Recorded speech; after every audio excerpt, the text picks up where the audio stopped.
Salem Fedal, bonjour. Bonjour. Merci d'avoir accepté notre invitation à participer à cette interview dont le concept est simple.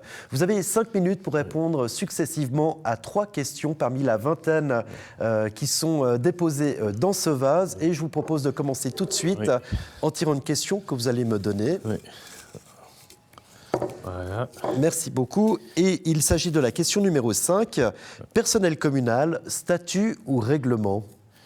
Faut-il un statut pour le personnel communal, rester à ce qu'il existe déjà, ou un règlement ? Peut-être plutôt un règlement.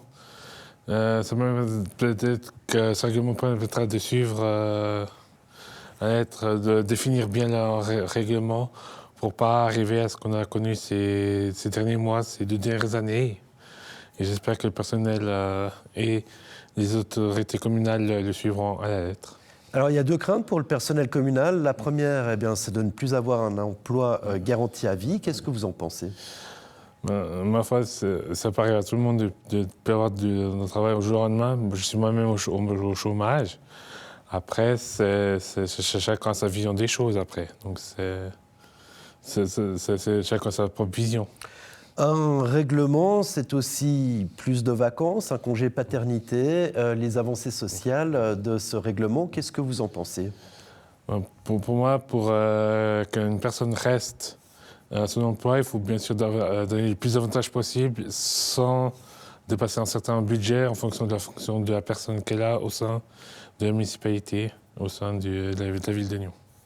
Les craintes des syndicats, notamment qui sont le partenaire social des négociations, c'est que l'on puisse licencier uniquement parce que la tête ne revient pas à un chef. Qu'est-ce que vous pensez de ça ? Est-ce que c'est une expérience que vous avez vécue ?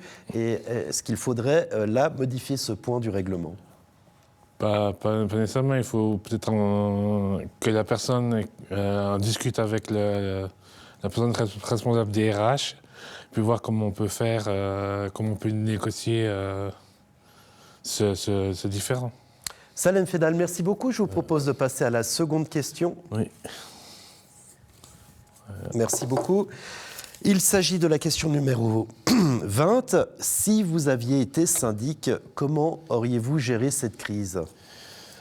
Peut-être un peu différemment. J'aurais peut-être mis en place bien sûr les personnes concernées, la municipalité et des RH en plus du syndicat, puis discuter autour d'une table, voir ce qu'on peut améliorer, voir les points forts et les points faibles, puis venir à une conclusion qui serait abordable à tout le monde. Est-ce que l'exécutif nyonnais aurait-il dû trancher beaucoup plus vite et beaucoup plus fort dans cette crise pour en sortir ? Disons peut-être beaucoup plus, peut-être pas forcément, mais prendre le temps de bien discuter, de vraiment bien discuter, puis prendre le temps nécessaire. Bon, bien sûr, pas trop longtemps, mais bien discuter pour arriver à une conclusion que tout le monde serait d'accord, et puis mettre ensuite tout ça sur papier. D'accord, donc vous êtes plutôt un homme de consensus. Oui, tout à fait. Très bien, mais je vous propose de passer à la 3e question, qui est la suivante. C'est la question 14. Mobilité, Nyon en fait-elle assez ? Je pense qu'il devrait faire peut-être un tout petit peu plus. Personnellement, je verrais plutôt une mobilité peut-être gratuite, peut-être pour certaines personnes, pour commencer.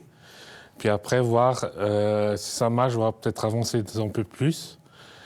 Et aussi mettre en place peut-être un peu plus de lignes au départ de Nyon vers les villes et villages voisins.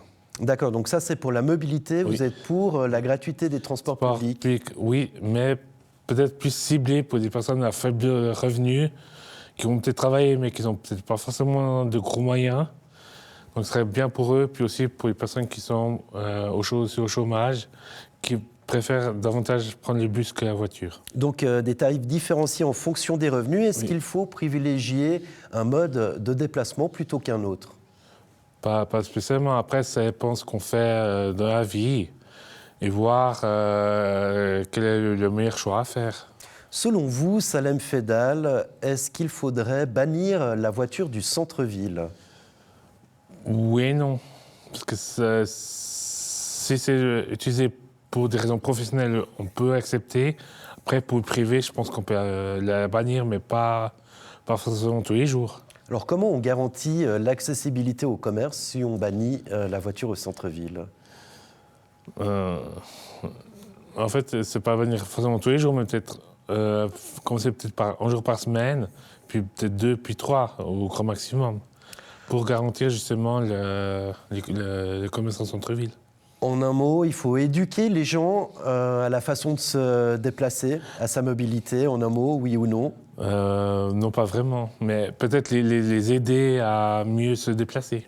Très bien, Salem Fedal, nous sommes arrivés au terme de cette interview. Je vous en remercie. Je rappelle que vous êtes candidat à l'élection complémentaire à la municipalité nyonnaise sur la liste numéro 3, celle du mouvement citoyen nyonnais. Merci beaucoup.